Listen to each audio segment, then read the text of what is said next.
All right, everybody out there, welcome in. Happy Friday night. Happy 4th of July weekend. We got a great one coming up. It's going to be a great show. We got a great guest lined up tonight. Hope everybody out there is doing well.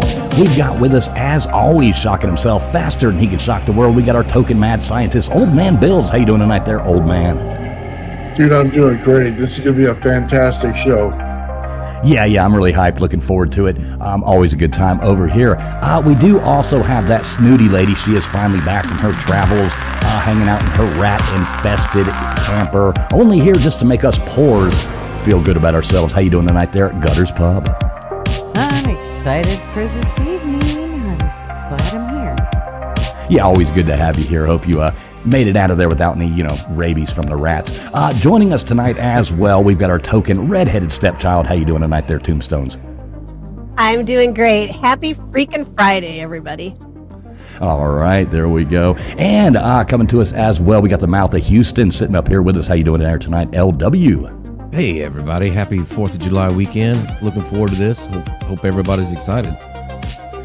There we go. And fresh off her latest tour, our country music sensation, KJ. What's going on, KJ? How you doing there tonight? What's up, guys? Happy Friday. Woot, woot. Let's do Always this. got to get that woot woot in there. Good to see you, KJ. And joining us tonight, we got Dan Richards from DeDunking. I always want to say Debunking. It really screws me up. How you doing tonight there, Dan? Oh, not bad. Thank you very much. I appreciate you having me on. Oh, man, it's going to be a blast. So, yeah, everybody welcome in. Sit back. This show's about to get kicked off. Like I said, thanks for being here. We are streaming live. Let's see, we're live on LWs. We're live over here at Traveling Fools. We're live on Tombstones. We're live on Old Man Builds. We are live just about everywhere. We're live on X as well. So, no matter where you're watching from, we appreciate you being here. Sit back. We're about to get going. Would you mind telling me whose brain I did put in? And you won't be angry? I will not be angry. Abby someone. Abby someone. Abby who? Abby normal. Abby normal.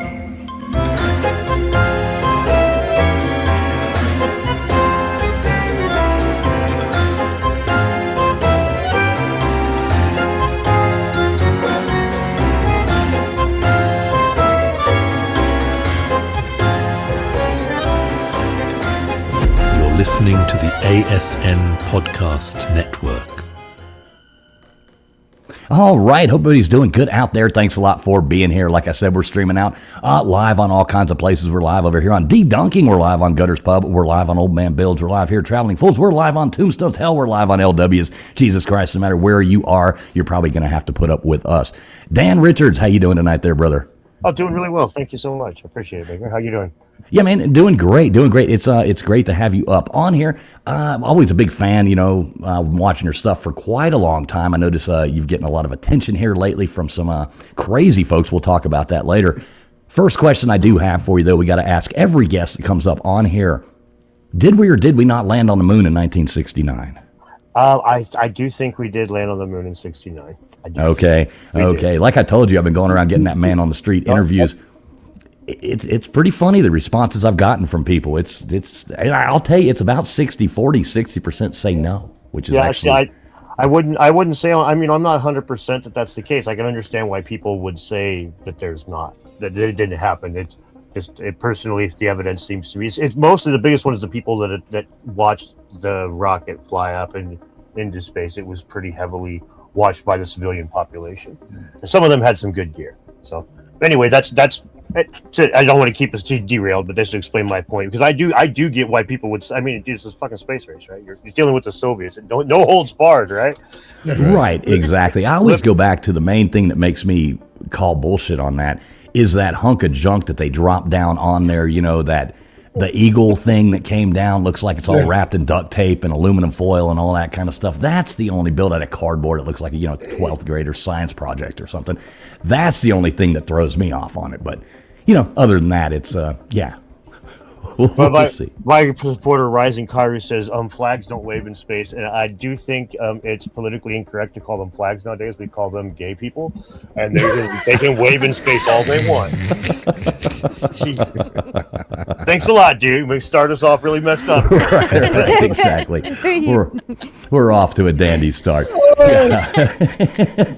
See, I told you fit right in over here, very, very much so. Again, I'm going to go on ahead and let you highlight these. I did notice a couple people coming in here, kicking over some super chats to you. We can go ahead and knock those out there. Yeah, we're in Pagan. Thank you. He started before we started. And there is another one came in here. Not exactly. I can start this damn things. I'm not sure. Maybe that's over on yours. I'm not sure whose these are coming in there. But those are both the Pagan and Rizu. They're regulars on my channel. There you go. Always appreciate the support, folks. Always appreciate it much well. So, Dan, let me ask you this. So, what got you started in doing this YouTube stuff? I know you're an electrician by trade. How did how the hell did you end up doing YouTube?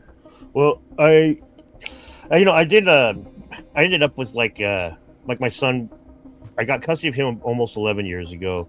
I really helicopter parented him because there was a lot of attention that he needed. And then he got to a point where he was just like, okay, Dad, helicopter the fuck somewhere else. And so I'd been a big Graham Hancock fan forever and a day. Like I got my Fingerprints of the Gods I pre-ordered from Hastings in '95, right before it was available. I had it on my list. So I've been into it forever. And so I watched Ancient Apocalypse because I had all this newfound time. And then I knew there would be debunkers in this day and age because of the YouTube sphere, because I've been chronically online for most of my life. And then I go watch the debunkers, and I'm just like, these guys, they're not watching, they're not actually watching or Graham's work. They don't pay attention to his body. I compared it to somebody debunking evolution by picking at one bone. And it's like, but do you see how the Piltdown Man was wrong? It's like, there's this whole body of work that you're ignoring. And so I came in and started making videos, and when it was this Tiger Star, Emperor Tiger Star, he's a YouTuber with a few 100,000 subscribers, and he had like 200,000 subscribers, had a video debunking Fingerprints of the Gods, and I had like 800 subscribers, and I made a video addressing his, and he took his down because it was just so full of holes. And at that point I kind of realized that there was nobody else doing exactly what I was doing. People would come in and be like, these guys are they're all part of big archaeology or whatever. And I just rolled up my sleeves and was like, no, you got this fact wrong. You got this fact wrong. You got this fact wrong. And so, yeah, anyway, that's where the DeDunking thing came from. And that's why some of those guys hate me so damn much. Yeah, I was about to ask. I don't think that they took it very well. You can tell them what they were wrong about, I like this super chat you got coming in here. How did you end up on doing YouTube? Got too drunk one night. Exactly. Razu's one of mine for sure. Yes, I think that may be how we all ended up here. Definitely. Yeah, I didn't even I always did everything on X, back in the day. And after, things changed on X and ended up losing a whole lot of people. It was, sometime around 2020. So it kind of changed their stuff there. So then I came to YouTube. Yeah. And has it worked out for you pretty good? Yeah, about choked there. So yeah, I ended up coming to YouTube and started doing things here. Very different. Right at first I kept getting kicked off of YouTube and then had to, keep coming back, trying YouTube again, getting monetized, getting demonetized. It was quite the thing. Eventually you feel like you're just bowing to the overlords at some point. You know what I mean? Because at first, I'm stubborn. I'm like, screw that. I'm not taking that down. I finally ended up deleting 4 million views of content and just to get monetization back over here. So, stubborn guy. It's unfortunate, but I understand that. No, I understand why you do that. It's you can, how do you put it? You can kind of it's almost like writing a parody song. It's like you could still say what you want, but you're restricted within these realms. You have to get for example, when I cuss at people on the internet, I do the filters and stuff. They're not new, and so I've been navigating those for a while. So I don't say suck me off. I say lickus my proboscis. We're using code words. We're using code Which words. is like some raising more Arizona. appropriate. Not on this channel today. It's funny too. It's funny. It's hilarious. Right? And so, at the end of the bot, it's the same with like you don't call somebody incest baby, you call them incest survivor because survivors like code for survivors. So there's much less chance of getting filtered. All those little tricks like that, but yeah. Oh, geez. So like of all the stuff you've looked into, what would you say is like your favorite, your favorite topic you've covered? I mean, all of the stuff that I've covered, probably my favorite topic in all honesty, my favorite thing to think about is ancient Egypt.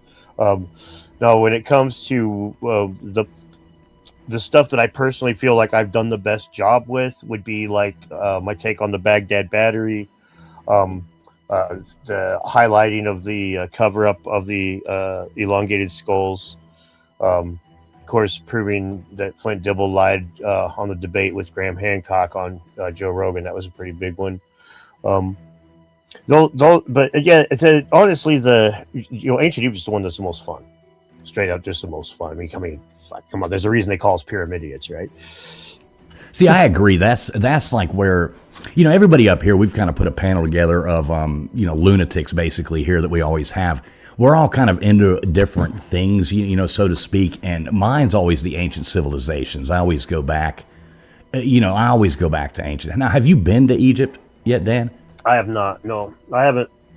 Here in the next couple of years, now that my son's going to graduate and stuff, but. Well, you have to let us know if you're interested in going. I'm actually trying to plan a trip over there with a few different people, and doing it because I'm kind of one of those safety in numbers kind of people. If you get a bunch, 4 or 6 dudes, walking along 6 foot tall, you're not going to be the prime target. It's going to be that old couple over there or something like that people are going to, try to target out, So I'm actually been trying to put together a group to go over there and do that. So. Yeah, we'll have to keep you posted on that one because it'll be pretty fun. A bunch of degenerates in Egypt. If we can make it back without getting arrested, that would be good. Yeah, that's one of the jokes I made with my boy Jimmy Crusade. We were talking about getting ready to talk to Zahi Hawass on Piers Morgan the first time. I told him it. It's like, you can let me take these in the dome because one of us is going to climb off of the airplane in Egypt and get caught smuggling heroin. Well, I'm not going to Egypt anytime soon, and you are, so I'll be the one. But, of course, that didn't work out because Jimmy's more of a firecracker than I am. But I got to address Rue here. I wonder if these guys have read Dan's X post. Now, that's a very, very good question. I was actually about to bring that up right there because I saw one you put up earlier that absolutely cracked me up. Had something to do with a glory hole, and that was. I hate that I know what that is. I don't. Will someone explain that one to me? No. I don't know what that You only know what one side. You only know what one side looks like. Oh wow! Oh my gosh! Is it a regular hoe but better? No, a regular hoe but better. Oh fuck, that's great. Yeah, I love it. Oh jeez. Sorry, I'm supposed to behave. Yeah. I don't see anybody behaving here. But yeah, so riddle me this. With the Zahi Hawass thing, I watched that. That guy is insufferable. I just can't stand him. What's your take on him? Like, how do you feel about this? Well, Zahi is, I think, honestly, a lot of it is a gimmick. He knows what side his bread's buttered on. There's a video I made a little bit ago that was talking about it, but there's clips that I show about him all the time. That was a clip of him that I like to highlight a lot. That was after Arab Spring when they had all the revolutions in Egypt in around like the mid 2000s. Tourism went down from like billions of dollars a year down to like a trickle of a few $100 million, right? And so Zahi Hawass is talking about this, and he says, no matter what bad is happening in Egypt, those new age people, they will come. And the thing is, he knows that the mystery is what sells.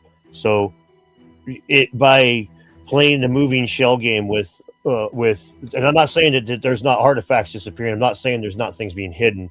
I'm saying that these make him money. This is why, like opening up that second chamber that they found with the muon scans a decade ago now, It's like could be the goose that laid the golden egg. What if they find What if they find a mummy in there? What if they find this Khufu's body in there? I mean, it's a big deal, get a lot of attention for a little bit, but all those Atlantis bros, they're in Zahi's mind, it might be enough to prove everything's bullshit to all of us, and now he doesn't get all the tourism anymore.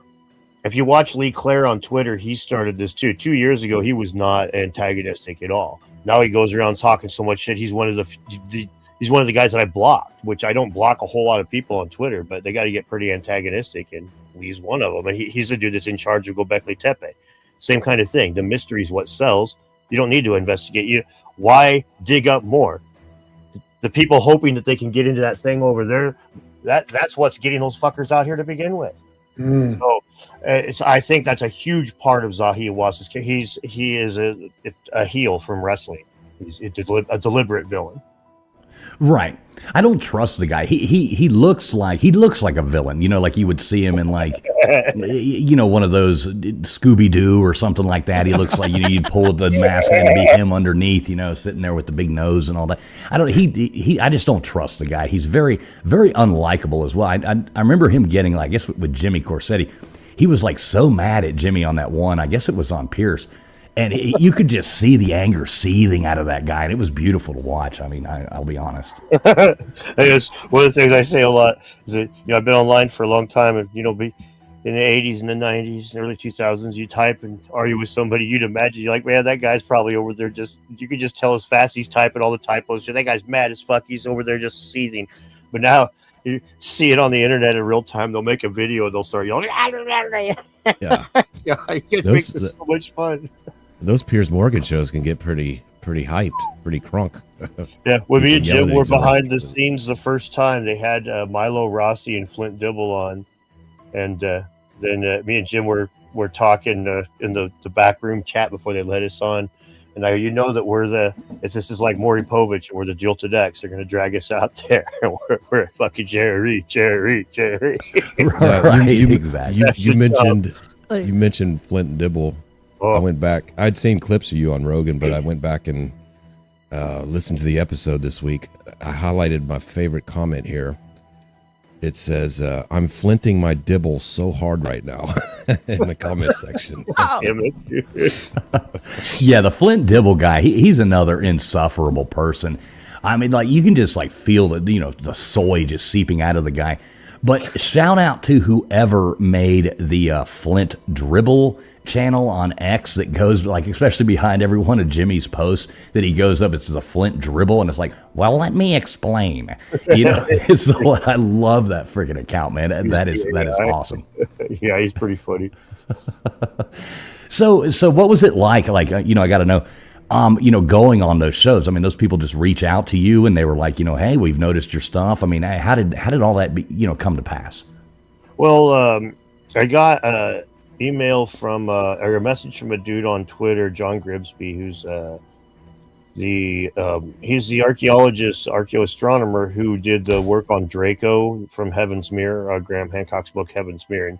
And so we followed each other, and he reached out to me after I started making videos on Flint Dibble and the things that he'd gotten wrong that looked like deliberate lies in the debate. When he reached out to me, he told me he was telling Graham about it, and then 2 days later, I wake up and check my email or I'll check Twitter, and Graham had messaged me there, and that was crazy. I mean, you expect to scroll to the bottom and be like, "Yeah, I just need $500 to do Ancient Apocalypse Season 2, so just send it to my Venmo." We've all seen the fake celebrity stuff, but no, it was really him. And then Rogan followed me, and then it wasn't long, and here I am now, right? So it just got. It just kind of snowballed. It was pretty lucky, to be honest with you. Yeah.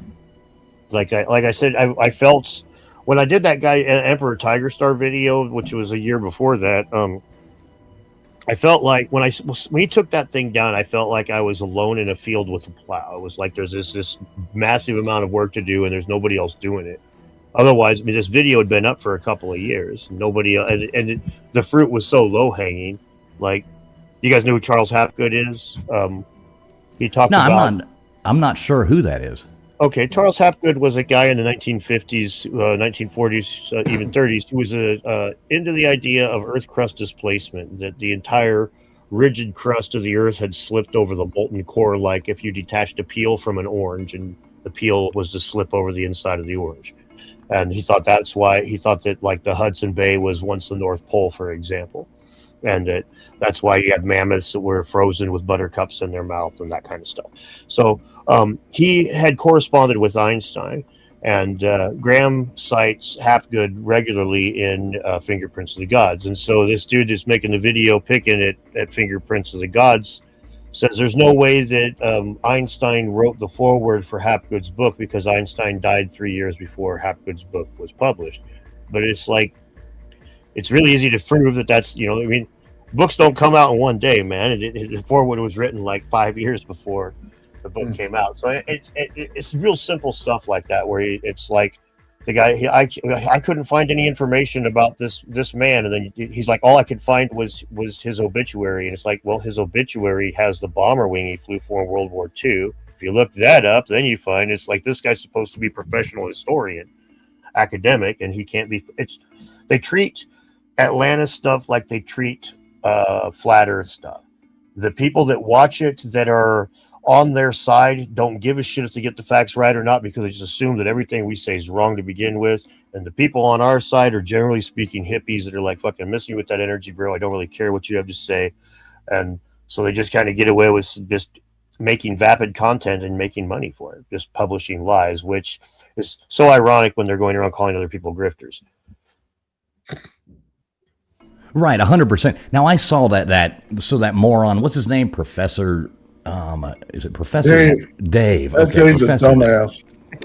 Yeah, he's like another. It's but insufferable. I noticed, yeah, he made that video about you recently, and all he wanted to do was talk about how, you were nothing to him and how he didn't think about you. But he spent all that time editing and doing that whole video and putting in the stupid little childish emojis and, all this stuff. And he did all that while at the same time sitting there saying how much you didn't matter to him.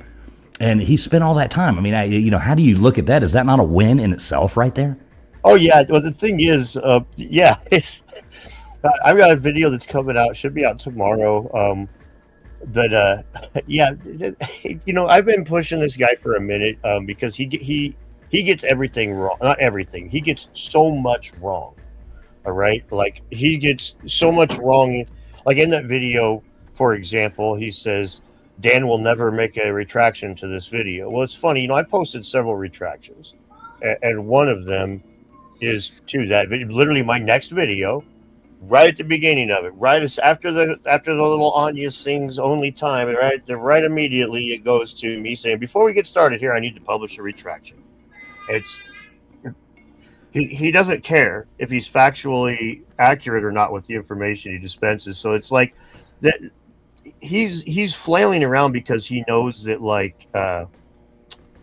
basically he knows he's stuck. He's in a position. I don't want to spoil too much, but he's in a position where he doesn't have a whole lot of a choice at this point. He's going to be posting retractions to the shit that he said one way or the other, and he's aware of it. That's why he wants to box me. Which, to be very clear here, as I said on my posts tab and on X, if Dave really wants to box, then I will do 3 illicit substances a half hour beforehand. I pick the doses and the types, and we'll box a half hour later, and we'll see who wins. We'll see if he makes it to the ring. Well, I would definitely make him take a drug test because I'm pretty sure he's going to fail for estrogen. I mean, not to be crude or anything. I'll try outside of the glory hole. Right. I'll try to put this as, eloquently as possible. But I mean, the guy looks like he could fall into a 55-gallon drum full of calico cats and come out with a wiener dog in his rump. Yeah. He's Dave's a funny one, man. He's I watching his interview on Danny Jones is probably the most telling thing I've ever seen in my life about somebody. He was so like when Danny asked him, he's like, well, what would you think if you got demonetized for saying things? Well, that would be a problem because I publish factual information. No, and he goes, well, these guys think they're publishing factual. Oh no, they know they're grifters. They know they're lying. It's like, dude, Well, it's the I think he arrogance. couldn't of even some come of up these with a straight answer to him. I watched that. He couldn't come up with a straight answer. It was horrible to watch. The train wreck. All right, I'm going to address a couple of these guys real quick. Rising car use is Flint Dibble person named Bonesaw. God damn it. Rising, I love you, you crazy son of a bitch. Everybody I don't like is literally Grifter. Yeah, that's actually most of their names. Major Dickbone says, I'm an amateur archaeologist. Professor takes my primary handler. Yes. Not all the archaeos, just the rump. Yeah, Rue likes the term the rump for the shitty archaeologists. The archaeologists that are on the, it's like the majority of these guys are doing good work, right? The problem is, let's look at it this way. Flint Dibble works with seeds and bones and food and stuff like that. All right, that's his primary focus. He doesn't work with like ancient engineering. He doesn't work with like a whole huge swath of what we talk about. But he wants to come in and pretend that he's an expert on these things, more so than Graham Hancock, because he's literally studied the shit for longer than Flint's been alive. So it's like, what the fuck is wrong with you, man? Serious. How can you? I worked as an electrician, a lineman as an electrician. He's out working on a telephone pole with a cajillion volts, and I was working with like 120, 240 volts. We don't really advise each other. Okay, our overlap is minimal. So just because he's an archaeologist, somebody else is an archaeologist, doesn't mean that he's got all of the expertise in his back pocket. And the ones that are diametrically opposed, that are just like knee-jerk reaction opposed to different ideas, to different things, these guys they're damaging. They're well, let's put it this way.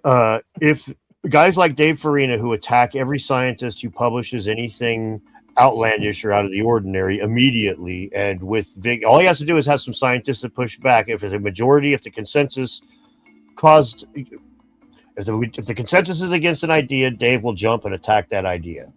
If that shit was happening when Pasteur was around, we wouldn't have germ disease here. I mean, this is you can't ever advance. Every single real advancement in scientific history has been in the face of the norm, what do you want to call it, the accepted knowledge. So sorry, I'm rambling. No, he's a Google regurgitator. All he does is if it's not on Google, he doesn't say it. The guy has absolutely no opinion on what goes on normally, and he doesn't pull anything out of the box whatsoever. Dude, complete clown. And then he starts pausing people's videos every 2 seconds to say something like it's something smart. And it's like, dude, you should just shut your mouth every once in a while because you could actually learn something. His degree of main character syndrome, as the kids call it, is so ridiculously high. Like, he complained that I took an old Pink Guy song from years ago from the Filthy Frank days of YouTube, and so the song says the only reason that you're lonely is because you're fat and gay, and I changed it to Fat and Dave. And he's complaining about it, right? He's all pissed. And he's like, oh, you're he's like, what? This is how you do scientific discourse. But it's like, of all the people in the world, you call everybody every day with the book, you're a liar, you're an idiot. Fucking Sasquatch taint, for Christ's sake. And he's going to cry because I call him fat. I call him fat because he gained like 10 pounds from the time he started YouTube. So I noticed he came up with that nickname. So he's like, so I've made up a nickname for this guy, it's Sasquatch Tank. I mean, that's like you're in 5th grade or something. I mean, at least do better. You know what I mean? If you're going to troll somebody, at least do better. That's very bad. He's bad because I just grabbed it and ran with it. I talked about Danny Jones like multiple times and laughed about it, and I was just like, yeah, Washington State, bitch. Sasquatch represent. You should start like a shorts channel or something and just name it Sasquatch Taint, Just do nothing but videos. Oh man, I don't know, man. You might get a lot of really weird followers.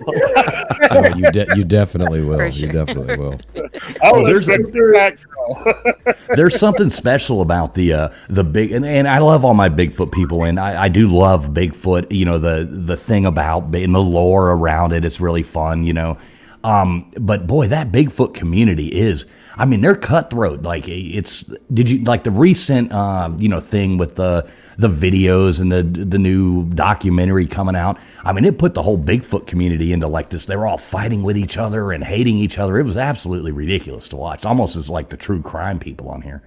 Yeah, it's pretty frustrating. There's a lot of things like that come into these communities, and like we're kind of dealing with the archaeology stuff, with the archaeology, alternate archaeology with the scans under Giza, where it's got like a really clear, distinct line of people. Some believe that these are real, and some believe that these aren't. And it's, these kinds of church splits. I understand why they exist, and I understand why people argue about these sorts of things. But it's also, like I said when I was on stage with Billy Carson in one of the events that I was, one of the quests for ancient civilizations, which the next one's coming up in Austin here in October. Plug.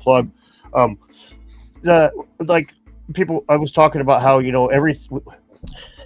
we've all got different opinions. It's like a herd of cats. It ain't like the archaeologists at all. But we do need to remember that we're all just 15 minutes away from being called white supremacists by Flint Dibble, even Billy.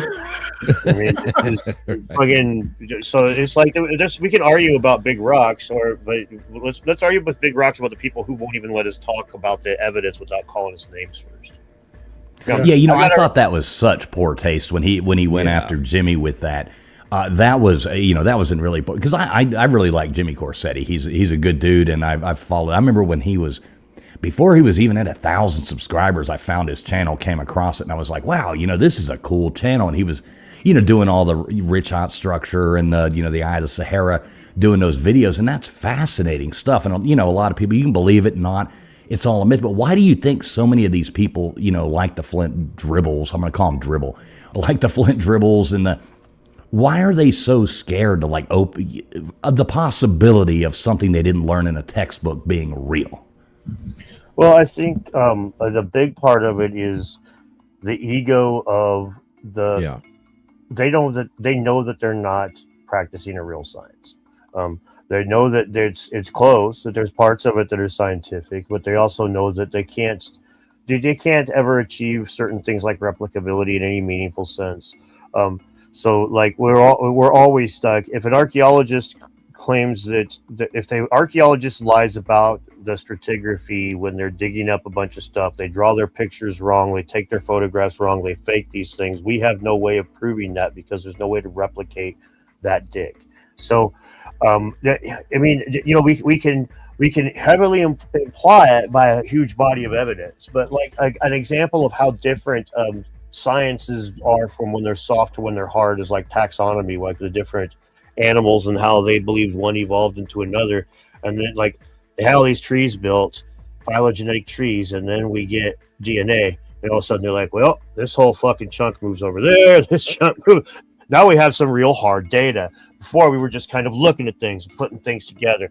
And so anyway, archaeologists know that they're LARPing as scientists. They're fully aware that they can't pull off all the things it takes to do a proper science. So this is fucking creates some the same thing as the same psychological thing as the pastor who rails against gays all day long and then goes diddles some 16-year-old boy homosexual fucking prostitute in the bathroom somewhere. It's this you're self-loathing, right? And so they knee-jerk react to, like, this is why we see like John Hoops, the guy who like that Graham wanted to debate, but he wouldn't, so Flint debated him instead. John Hoops flat out says that he got into archaeology because of Atlantis. And they all dress like fucking Indiana Jones for a reason, man. And Indiana Jones doesn't teach about stratigraphy. He chases fucking magical artifacts and locks them away for nobody to ever find again. That's the stuff that's in a museum. They learn to have fun with it. They come in with love, and they come out of the school with this certain ones of them that are taught to hate alternate ideas, and they just come out with this disposition that's like, again, they just would accept the fact. Historians do the exact same work that archaeologists do, except for the historians sitting in a room and read about it instead of digging it up out of the ground. But at the end of the day, historians don't try to call their conclusions scientific. Right. And I noticed you were putting a thing out, recently about, a lot of these archaeologists, are they scientists or are they not scientists? And, what's kind of your take on that and logic and reasoning with it? Well, I mean, the scientific method's pretty straightforward, and there's certain things that you can and can't do. And with archaeology, again, with the replicability, and like people will try to argue, well, you can't replicate a supernova, so astronomy's in the same boat. You can't replicate that. But here's the difference. If a supernova happens, we've got 500 telescopes that are around the world that are all picking up data. So if one guy tries to lie about the data that he gets, he fucking can't. It's been replicated 499 other times. But if somebody makes a dig and they lie about what they found, we can't prove that they're lying. And Right. that's a huge fucking difference. Right off the bat, that makes where the replicability, we are as forced to accept what an archaeologist says as rule as we were to accepting what the cops said before they had body cams.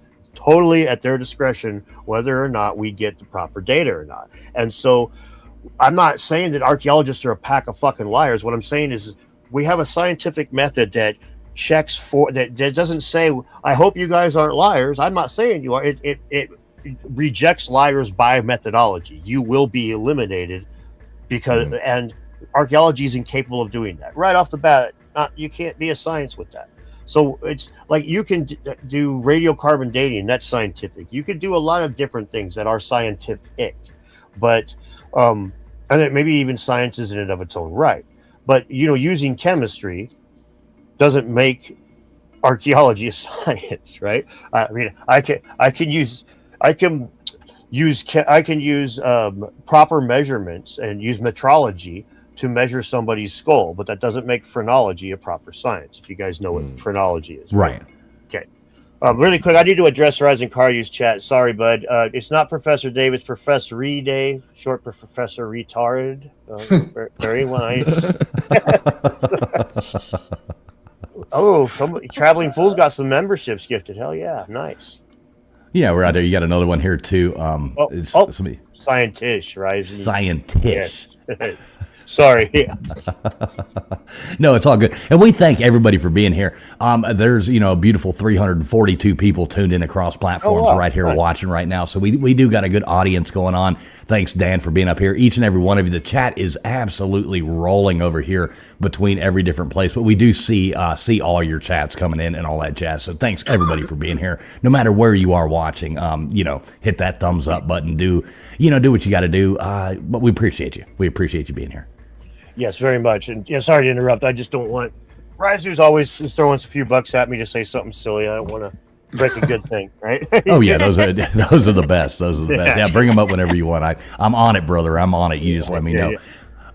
It's one of those. I always look at it, and I know it's happened before 2020 and that kind of jazz. But like I always looked at science, and up until especially with 2020, I said trust the science. Trust all that. You have to believe. Before that, it seemed like science is an ever-evolving process. Like, there was at one time, if it was trust the science, we'd have people out there, bloodletting and putting leeches on bodies and doing all these things like that. That was the science at one point. Science is supposed to be a process that is ever-evolving, ever-going. You learn more, and as you go and learn more, you change your data, you change your stuff. But it drives me insane with some of these people to where, like, to even look to see if there is something more to this. You are like, so that Professor Dave, we got to think of a nickname for this guy, but something better than Sasquatch taint. But so he was on there like putting you into the same, like, as flat earthers. He was like grouping you into the same thing as flat earthers because you dare to question the science. They call themselves scientists. Ass clowns is what I would call them. But you dare to do that, and I mean, that's not right. Well, it's so patently anti-scientific that if you want to really get into science communication, and that's what Professor Dave calls himself, and that's what I would call myself in a lot of ways, to be a science communicator. I do a lot of times that's all I talk about and I'll give you my opinion, but the science is where I'm leaning. That really the first dude that really did that with like hard data and injected it into the mainstream was Carl Sagan. And Carl Sagan said something very plain about questioning science. He says, if you're not able to question those in authority, you're not able to question those in power, then you're up for grabs. Mm-hmm. And he says that science isn't a body of knowledge. It's a way of thinking, a way of skeptically interrogating the universe with a fine understanding of human fallibility. And that last part is so fucking important, because when a guy like Dave comes in and he admits that he doesn't know this stuff, he admits that I go to the scientific consensus and then I get those guys and I get my information from experts. A lot of times I have a hard time remembering these things because I talk about so many different topics. And in other words, I go into these topics that I don't know about. I'm just shotgunning all over the place. Don't really know what the fuck I'm babbling about. Well, okay, that makes for great money when what you do is insult people and you get a bunch of people in your comment sections that just want to yell. But it's not, it's not conducive to any sort of you don't even know what the fuck you're talking about, and you admit it. Well, at that point, it's like, which scientist do you believe? And if you are going to admit that there are certain areas, like for example with the 2020 stuff, if you're going to admit that there is an area there that you can't trust the scientists because they seem to be polarized, they seem to be fighting. And by the way, the medical community still has the top 10 papers that are the most cited after being retracted are all medical. Medical community is at each other's throats over this shit still. Yeah. So, when that's the case, there's really only two options, and one of them is to say I picked my team, and I don't really know for sure. I picked my team. You be honest with yourself that way, or you do your own goddamn research. But if you're not doing your own research and you're just like picking a scientist and trusting it, that's as fucking scientific as picking a religion and trusting it. It's not scientific at all. I've made a decision because this guy. I saw this guy wearing the same anti-politician I don't like sticker that I wore on my car. Fucking, I think he must be right. It is just superficial nonsense. You drive a Prius too? No, I don't. Drive? They let you drive? High school guidance counselor Dave Zanafia says, yes, he's on it. You're awesome. Yeah, if he's a high school guidance counselor, I would bet some money there's a bunch of kids that walked out of that room with a sore poop chute. But not saying that, allegedly. Ever since they shut down the island. So that was one of the best parts about his interview with Danny Jones. It's like, he was kicked off of X for anti-Semitism, right? Like, he was banned from X for like talking like openly anti-Jewish stuff. And so when he's on Danny Jones and Danny's like, wait, who is this guy? I want to follow him. Professor Dave, yeah. Well, he's on Danny Jones and Danny says, so did you, he's like, so has there ever been a conspiracy theory that you've been wrong about? It's like, oh, no, never. He's like, well, what about all the Epstein stuff?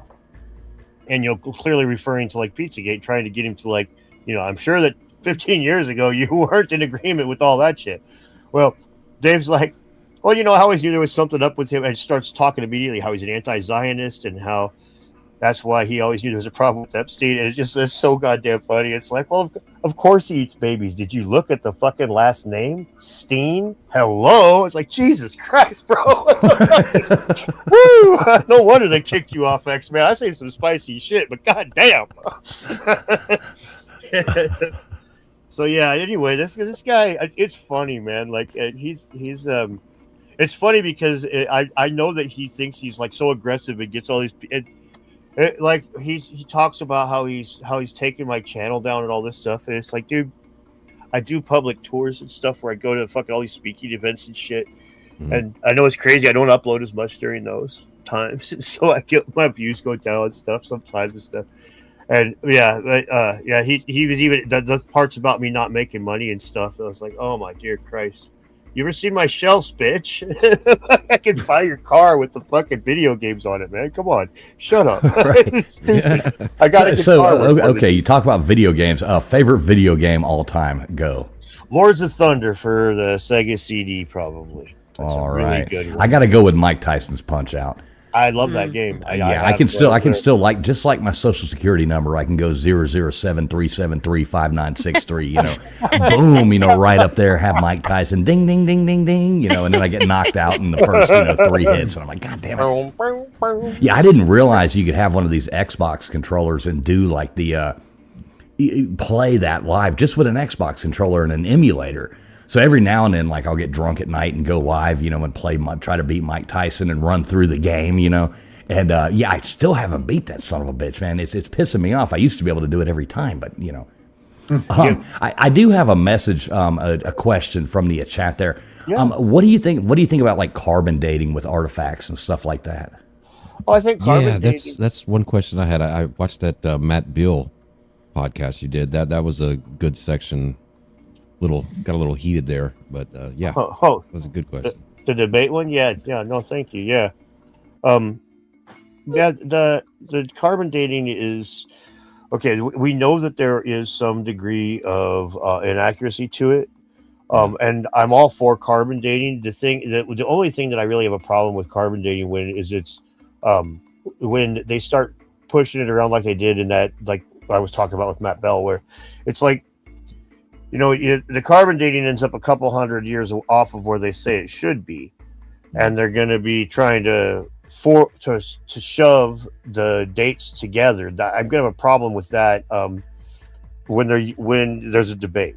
I don't have a problem with them using like the Bayesian modeling stuff. The way they use the math at the end to eliminate outliers, because carbon dating is like, each carbon atom decays at its own rate. Like there's a half-life that you get because half of them have decayed, but half of them haven't. That's the reason is because each one decays at its own rate. Like it's kind of random. So when they measure, the more accurate the device, the less amount of atoms that it needs to catch the decay of, you can end up with lesser. You can end up with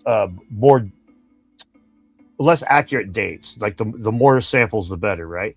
So they use Bayesian modeling to rein these random numbers in, because you end up with it's like flipping coins 10,000 times. Eventually you get averages. You can guess it's going to be around 5,000 each, right?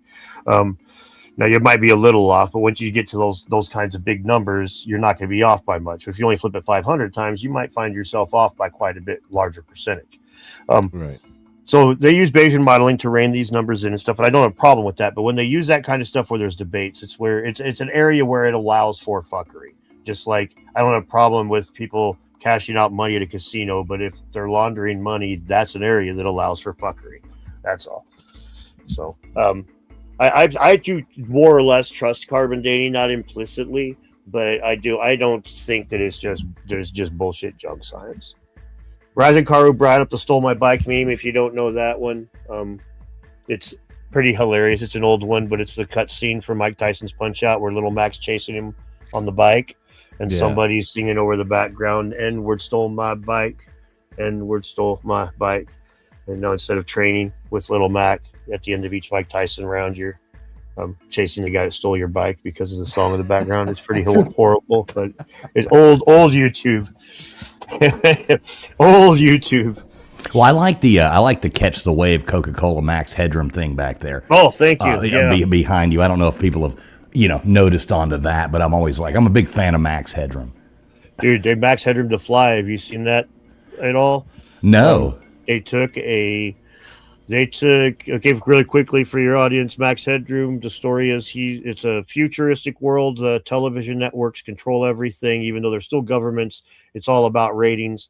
There's a reporter. The reporter is really good at digging things up, and so he gets really great ratings because he's really good at investigating and finding corruption, but he's also doing it all the time for the company he works for. So he's a mixed bag. They don't like him getting into their shit, so they try to kill him and put his brain in a box so that they can still continue to get his ratings. Max Headroom's his brain in a box. Well, they recently took a fruit fly. Well, about 3 years ago, they took a fruit fly and sliced its brain into really thin strips and then mapped out all of its neurons and shit. And that sat for a year. And they took this brain map of a fruit fly, stuck it into a physics engine, gave it a body and sensory input, and it immediately started walking on its own, flying on its own, looking for food, cleaning itself, running from shadows. Fucking Max Headroom to fly, man. And that had me just go, fuck me. All right. So is reality real or not? I don't know. That's the goddamn fly. Do you remember in the 80s when somebody hacked WGN with the Max Headroom thing? That was epic right there. Yeah. I mean, imagine being that guy right now. He might be like that What was the name of that guy who jumped out of the airplane? Oh shit, Cooper, DB Cooper. Yeah, DB Cooper. I mean, that's Cooper. like epic right there with DB Cooper. Whoever did that with the max headroom. Yeah, they think he had to have like portable microwave equipment and maybe even an entire van. Like there's like a lot of different theories about it, but like all of them point to like some expensive equipment and like the kind of thing you would see in a fucking movie. Like, dude pulls up Ocean's 11 style with his van and points it at the camera. You're like, God damn, dude. It was probably old man Builds. He's up there smiling. He's like, I could see him doing it. All to troll the people, man. It said nothing, right? It was like just a bunch of bullshit. It's funny. Yeah. Now, speaking of old man Builds up there, he does a lot of testing and building Tesla coils and doing a lot of that stuff there. I heard you talking, and he was in your chat the other day. I was watching because I always watch your stuff while I work. I do woodwork, by the way. When I'm not on here, just running my mouth and acting like an idiot. But he was in there, talking. Y'all were talking about the pyramids and stuff. Whether or not they were, I don't know, Nathan. Take it away. You know what the hell I'm talking about. Oh, he was talking about the one guy who was talking about the solar current, and he was over there making fertilizer inside the pyramids. Mm-hmm. Yeah. So it was just simple because, like, if you stand on top of the pyramid, right, you could take those jars and they'll fill up with energy, right? So you look at that and they're basically capacitors. You got ions that fill them up, right? What people don't really understand because they didn't do the Tesla experiments to put the energy into the water table like he did in Colorado is so basically anytime you do that, you create a what do we want to call it? Oh God, just forgetting the name right now. It's basically the circuit that cancels. They say always cancels everything out. So what you do is you put the energy in there and it breaks the magnetodielectric into ions. Okay, is what every cold energy experiment does. You know what I mean? Whether it's talking a geometry coil, whether you're talking a wire down the center of your Tesla coil, no matter what it is, you're breaking away the ion from the electron. So basically, when you're standing up there, you're just getting the energy from the atmosphere. It's a 100 volts per meter, right? But those are ions from the ionosphere. So what happens is if you did the Colorado experiment, is you basically take that energy and you drop it into the water table. And as soon as it drops it into the water table, it makes everything energized when you put a light bulb into the ground, right? Well, that's pretty simple. When you go over there, all you have to do is take the wick effect to granite, and it'll make all of that become active. And now all you have to do at that point is put the light bulb next to it.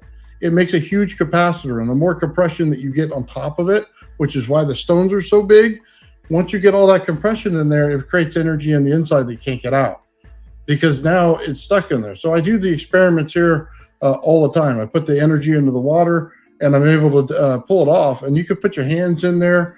60,000 volts of energy. I'm putting my hands in there with no problem whatsoever.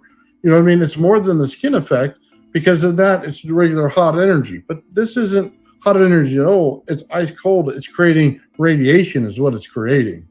So yeah, it was just a total different thing, man. This is what I study all the time.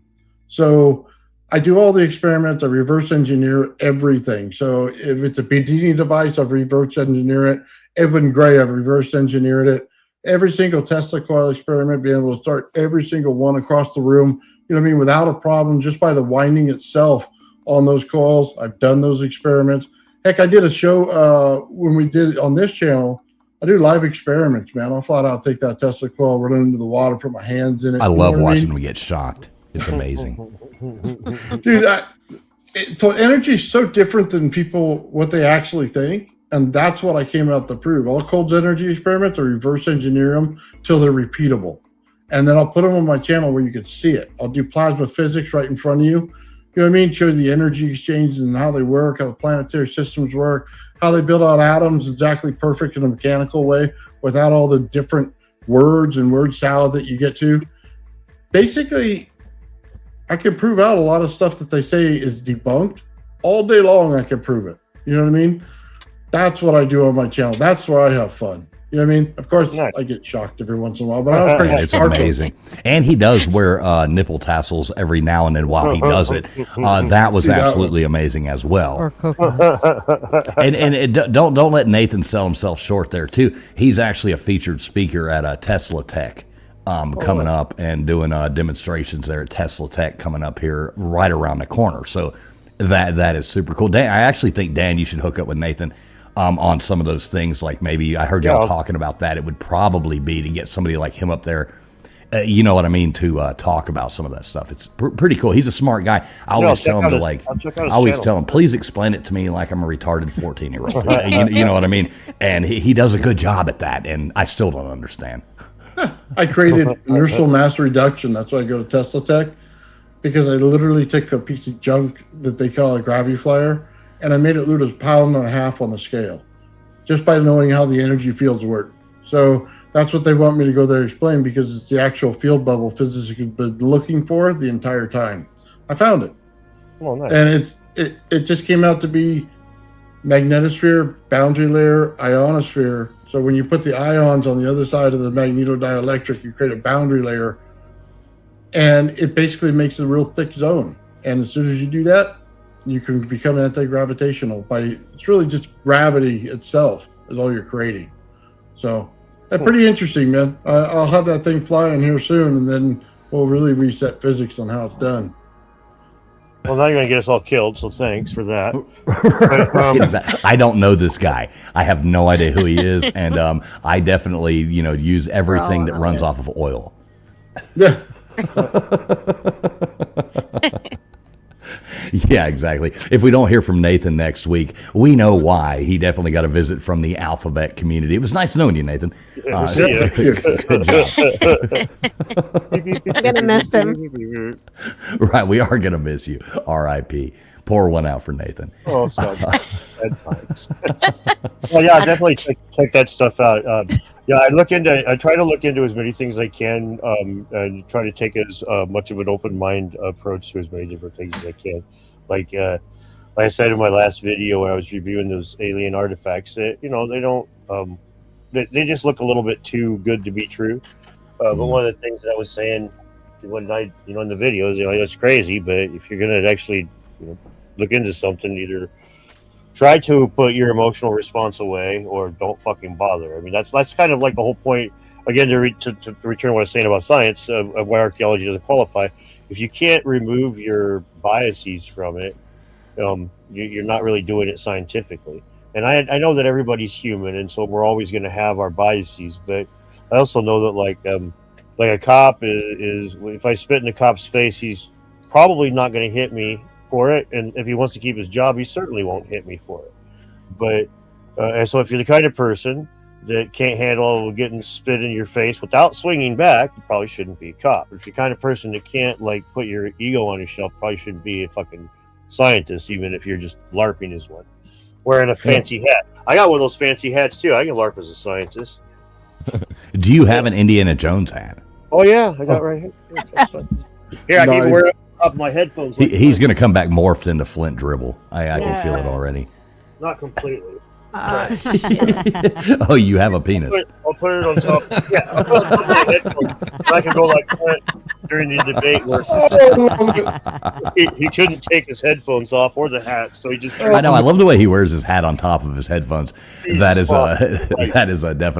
definitely a very macho man move there.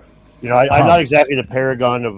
Let's put it this way: they don't call me when they're doing the fucking catwalks and shit. But Vogue magazine doesn't usually cite my work. But dude, I know better than to wear fucking a shirt that goes past my fucking fingers and then sleeves that go up to my forearms. I mean, Jesus, titty, fucking Christ, dude. Now, see, I knew I was a fan of you when it was like, Pierce Morgan, something like that. You're up there on stage, everybody's wearing like nice clothes. They're wearing like their best outfit, and I'm like, dude's wearing a Carhartt fucking shirt. I'm like, yeah, I like this guy. Yeah, I'm a redneck. Have been most of my life anyway. Dan right, has a flat ass. Stank, fuck you. Stank's one of my supporters. I just pick on him. Yeah, you've worked many job sites, so there's only 3 statements you need to know on a job site. It's I heard that looks good for my house, and Wait, what is the other one? Heard that, looks good from my house, and shit, I can't think of the other one. What is it? Get to that later. I'll get to that later. Man, I got to text my son, tell him, hey, the bonehead, cut it out. I'm on a fucking live stream. Yeah, like when people text on when you're doing live, especially when they know you're live and they'll start asking you questions. I got a friend does that all the time. He's like, ask this, ask that. I'm like, son of a bitch, why don't you just put it in the chat? Yeah, that one hurts, man, because I can't respond to text very well and the chat and the live discussion. But yeah, I've had that happen too. It's like people send me. Have you noticed in life, like, you know, we're all 39 here on the internet, but have you noticed in life, it seems like, you know, you get older and you need medicine. Somehow or another, all the writing on medicine bottles seems to be getting smaller. So it's like you go and you're like having to take pictures of stuff and then zoom in on it with your phone. I think that's the best invention on a phone, just so I can read how many Tylenols I'm supposed to take. I think it's just because you're getting older. Your eyes You are- hush your mouth, lady. You hush your mouth. So Dan, so what do you think about what do you think about, like, with the pyramids and stuff? I know you like to talk about pyramids. What do you think about, like, the age of them? I mean, like where do you put yourself into that? Well, definitely most of it was. I mean, there's a massive amount of it that was done around when they say they were. I think that I think the groundwork was done a lot. I think those sites were sacred much longer ago, and I think the Sphinx is the linchpin for the whole site. I think that if you know the Egyptian mythology, they believed in a primordial mound piercing the floodwaters at the beginning of creation. And if you were on the Giza Plateau in the Green Sahara period, you could wade up to the outcrop of rock that would eventually become the Sphinx. So you could wade up to that rock, and so you've got this rock that's aligned with the rising sun, and that's coming out of the waters. I think that this rock was their initial primordial mound, and I think that's why they carved indentation into the ground, the enclosure. I don't think it was to facilitate them carving paws as this got carved over the years. I think that this was done so that as the Sahara dried, they could still get water in there, so that it was still a ceremonial water, rock, sky site. And I think that's why it got abandoned when they couldn't get water into it anymore. And that's why the Egyptians, when they come back to it, they didn't know what to do with it anymore because it was lost. So I think the Sphinx was the linchpin for the site. And I think the pyramids and everything else, I think that I believe that was all laid out a long time ago. I think that the archaeoastronomy data supports that. Although I will point out there is a guy who does the archaeoastronomy on it that believes that it was a 4th dynasty date, according to his data. The jury's out, right? But I do think that I don't think the pyramids were built a long time ago, but I think that the groundwork was done. Some of it was done there. I mean, you would really have to kind of rip the things down in order to see. It's just like any other building. If you wanted to, like, see different levels, different times of construction, you kind of got to rip through the building. And for some fucking reason, they frown on that. I think if they find a labyrinth anywhere in there, it destroys the whole timeline because there's too much work to get done. If that labyrinth is huge, you know what I mean? The massive amount of work ruins the timeline for building a pyramid within 30 years. Yeah, no, it's the 27 years is what they've been trying to say lately. It's always been 20 to 30 years all my life, and it's, I mean, I've always called that the gateway drug to becoming a pyramidiot. It's like you go tell some guy who's got a tool belt, yeah, they built that in 27 years. Which bridge are you selling me, bro? It's fucking come on. Right. See, I have trouble believing that too. I'm along the lines. I think we've had civilizations come and go, come and go, come and go. I've always kind of leaned towards that. And the more I watch, I mean, if you were like a wandering nomadic tribe after some kind of thing and you came across a Sphinx and some pyramids, I mean, you'd move in. You would be like, holy cow, And Lord knows, like right now, we could have a catastrophic thing happen to us right now. And in 1,000 years, you wouldn't even know we were here. It would be, completely buried. It would be completely gone. I love the new, like, LiDAR scanning and stuff. I mean, down in the Amazon, I mean, the stuff they're finding now is fascinating. I think with all our new technology, we're going to find so much more. that we didn't even know was there, and it's going to kind of have to change what we've learned and what we've been indoctrinated to accept as facts. Yeah, I think there's a lot of that's happening right now, that they're being forced to reevaluate things. Gobekli Tepe was a big example of that. It's funny how they just try to act like there's no big deal now, and it's like it's really interesting because it's all these guys that are actually 39. It's like, yeah, you don't remember when the very clear, very distinct timeline of human evolution was: we invent farming, we create surplus of food, then we build structures. That was the way it had been in the books for fucking a long ass time, and then this comes and turns it on its ear, and then it's like, oh yeah, you get these guys that are a generation younger. Oh yeah, it's always, they were always expected to be like this. It's like, no, dude, it rewrote the basic evolution of the civilization. The history of civilization was rewritten. Here, I got to address a couple of super chats here. The first one is the best super chat that I've had in a while, even though it's not $1 million, Major Dick Bone. But have you looked into many glory holes, Dan? Fuck yeah. Flint Dibble had his side chick was at a glory hole, and I looked into it, and I rejected her and ran away. And sorry, pagan Christian mathematician, I know that makes you sad, but no, I just took her Twitter profile pic, which is just a circle, right? So I just posted and don't ever look into a glory hole. No, see, I thought that was hilarious. I mean, that was, I read that one earlier. I actually saw it earlier, and I was like, holy cow, that was a pretty good burn there. Who was that lady? Just somebody trolling you? No, that's Flint's side chick. She's an Egyptologist, and I used to call her by her name, but she called me a misogynist once because I told her "lickus my proboscis," and she's like, "I'm a woman, you don't talk to me like that."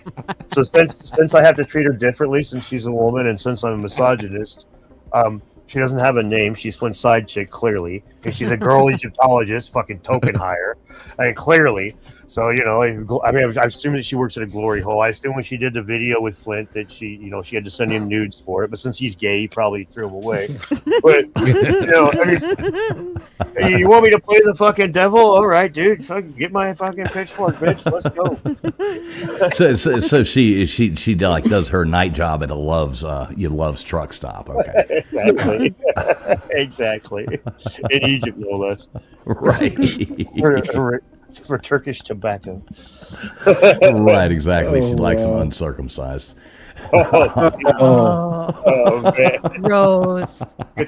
Get a little bit of that extra turkey neck. sour cream. Nobody likes Mr. Snuffleupagus. Mr. Snuffleupagus coming out to say hi. Oh my God! Too bad. Yeah, you got another one here. You want to address? Oh yes, rising karmic civilizations. They come and go. Yeah, I don't have a problem believing that there's been more civilizations on the earth than we give it credit for. These things would get ground up and whatnot, and I don't think that the technology. I think the technology's been. Electricity is one thing that's easy to harness, but there's a lot of other things that are easy enough.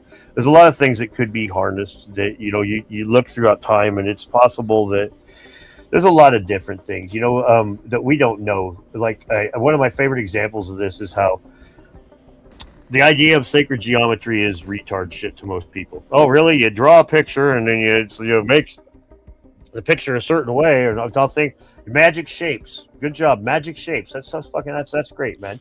But I mean, you remember the cell phones we had in the 90s with the big ass long antennas? Well, they have fractal antennas now, and fractal antennas are little wafers, but they're fractals, and they get more different, a better bandwidth and better range, and they don't have to be as long. It's a magic fucking shape. All right, it's not.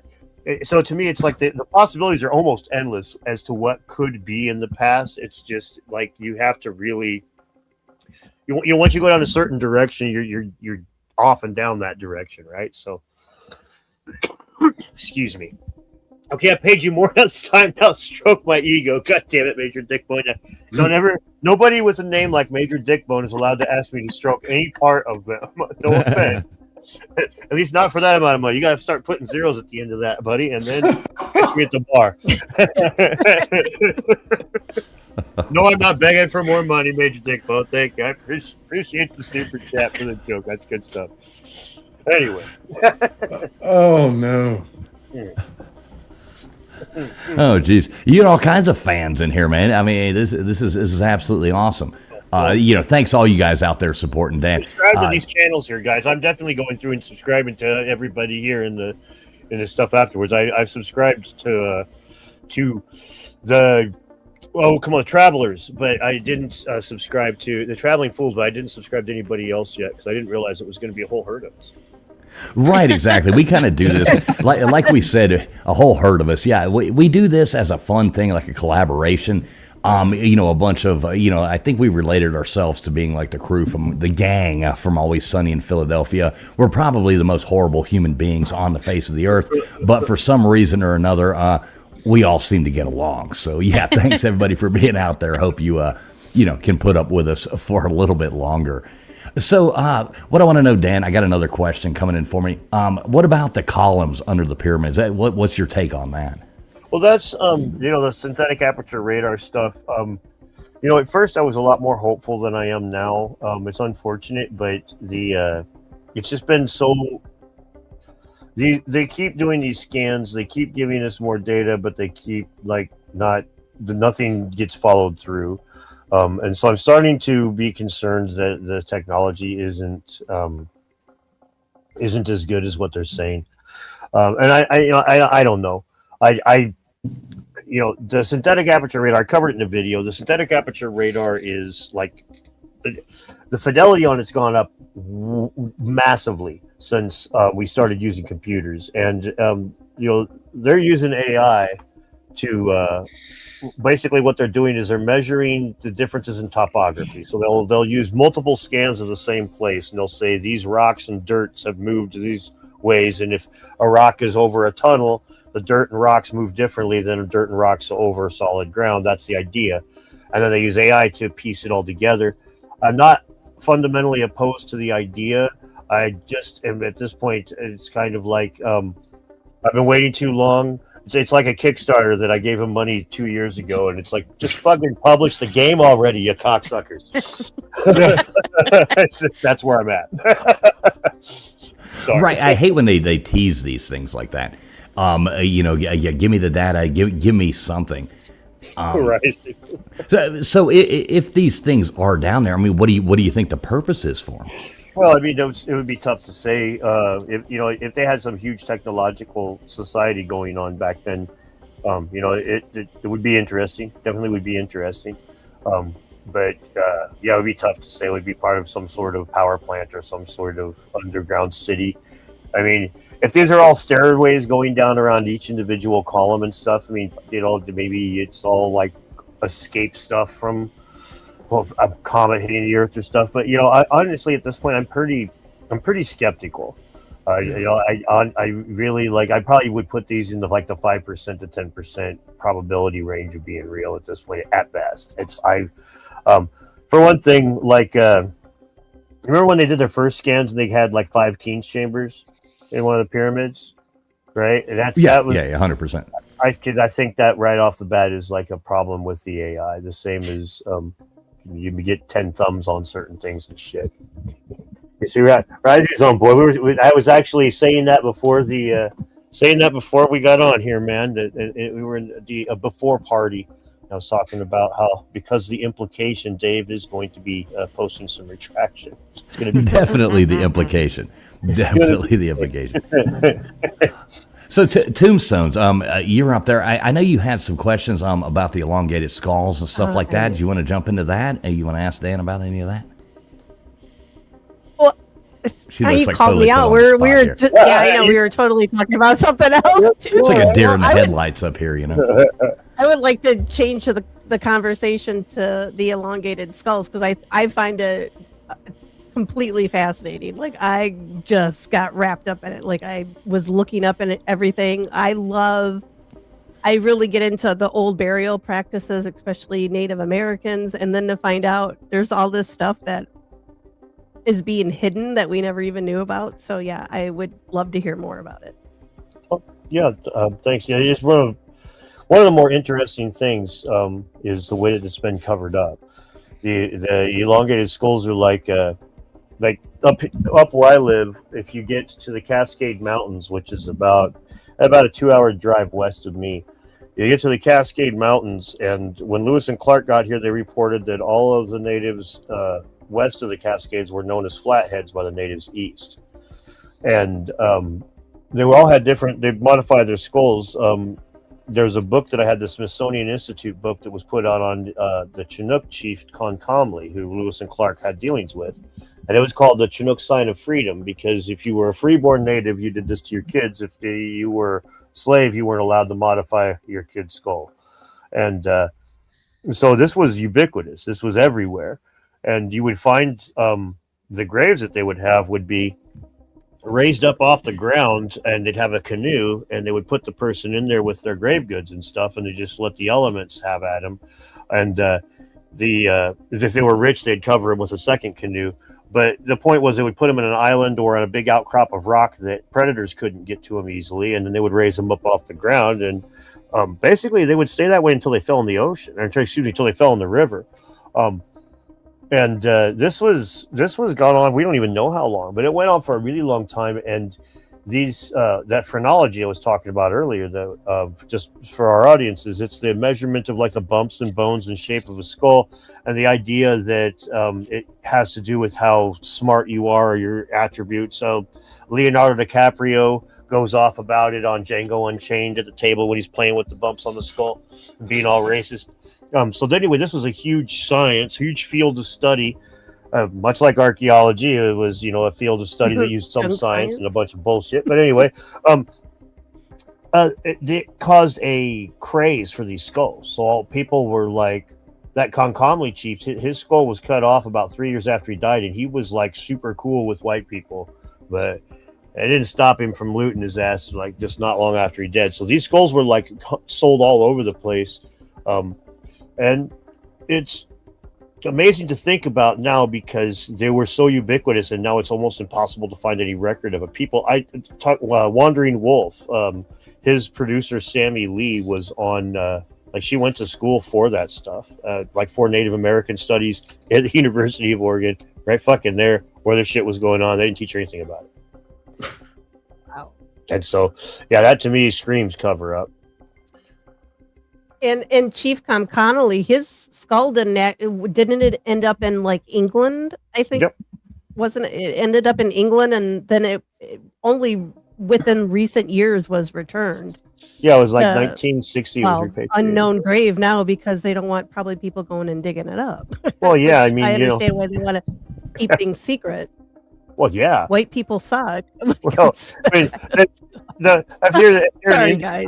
You're all right. If you're an Indian that's like you're trying to keep these things safeguarded, you get it given back to you, and you're like, man, you are fucking all right, honky. Thanks. I hope your kid's the same. You'll forgive me if I don't tell you where I hide this. Yeah, don't know how your kid's gonna be, right? So, but Ruben and Connolly didn't he? No, you're fine. Go ahead. Go ahead. We can. I would say how much Tom Connolly liked the white men coming there. He even married off some of his daughters, wasn't it? To some of the fur traders, it's just like, and then he dies and they cut off his head. I'm like, well, yeah, thank you. Well, yeah, it was. It was horrible. It was really. One of the Memaloose Islands, the main one, at early 1900s, they found a dude that had been looting that place. They found him like staked out on the ground where they'd skewered him through the belly and let him die slow, like tied him to the ground and stabbed him in the guts and walked away because he'd been looting that place for like a few days. Yeah. But I want to address these guys really quick. Rube said, "Without proof, SARS is just a brand now novel." And that is very true, my friend. She likes some long rising car, you sick fuck. I haven't buried a bone for ages, says Major Dick Bone. God, sorry, guys. My chat's a bunch of crazy motherfuckers. Rihanna? Who the fuck's Rihanna? Oh, my God. Great. Yeah, shout out there. I'll do that. Great Gust. I guess you're a Gust now. I think she meant to say guest. Great guest, TF. You rock. You are a Gust now. Better than a Sasquatch taint, I guess. But yeah, definitely. Thank you very much, Better than a Rihanna. fart, right? Yeah. That's awesome. I'd put it on everything. I know you should Dude, probably that needs to be change a your bumper name. sticker. Oh yeah, I definitely. want a bumper sticker that says Sasquatch chain on it. Oh, I I'm want probably it. gonna get this shirt on. Make it There's happen. no way. Tattoo. You know, you could I'll buy probably one. sell Make it those. happen. You could put your head. They've already done the work for you. They put your head on, the thing. You could just start selling T-shirts that has your head on Sasquatch, and you can put like Sasquatch tape. Make money off them. Right, exactly. Yeah. Let them do the work for you. Thanks, guys. Appreciate it. I love it. Oh, that's So hilarious. what do you think about like Darren Kuyu? What do you think that was actually used for? Oh, that's a tough one. I think that honestly, I think there's a really good chance that it was like a defensive place. The problem with Darren Kuyu, and this is a real serious problem with a site like this, and this is where archaeology can't really say fuck all about a site like that, is the oldest places. It's the opposite of normal. The oldest places are the top. That's the one that was carved out a cajillion years ago. The bottom layer is the earliest one that was carved out, right? So the oldest layers are the easiest to access. So they're the easiest to have been modified over time. They're the ones that are certainly devoid of any original artifacts at this point. So like they go and they dig down. They're like going around. They're like, oh, we found some Byzantine Christian artifacts in one of these layers. It must be Byzantine Christian. Clearly the fucking thing's older than that, man. Clearly we can't. There's times you can just say I don't know, and this is like we don't know how old the site is, and that right there makes it really interesting. This thing could be ancient as piss. We don't know. It could Right? have Didn't been. they find it like some guy was just like going to remodel his basement or something like that? Knock the hole in the wall. Right, knocks a hole in the wall and he finds this. I mean, that's fascinating. It is crazy, isn't it? Yeah. I mean, and it shows like where they were cooking there. There's the from the smoke and the thing, and there's all these like vents coming out of it up into the earth. And obviously this was used for something. I mean, did they really manage to? I mean, like, how old is this supposed to be? Not very old. I mean, I think it's just a few thousand years, like 1,500 years old or something like that. Not. I mean, it's again they're basing it on the artifacts that they find there, and like let's put it this way: if you take a site like imagine, just for argument's sake, that Mount Rushmore was made 10,000 years ago, because it's stone. If you were to date it based on the garbage that's there, you're going to date it to being now. We don't have any way of dating this except for the stuff that was left behind, and the stuff that was left behind, it's not buried; it's just laying there, right? It's fucking in the cave. So, I mean, we really can't know much about this site. It's unfortunate, but if they had done like some serious archaeology when they first found the place and whatnot, maybe. But even then, it's like you got thousands of years potentially. If this thing was dug 10,000 years ago, there's no way we can prove it now. Not short of finding something, right? And good fucking luck. Again, on the first floor is where that would be, and the first floor has been picked clean by the most, right? So it's anyway. No, I find this to be like a fascinating site. I do too. It's one of the things that's funny is the idea that it would be protection against a flood is probably not good.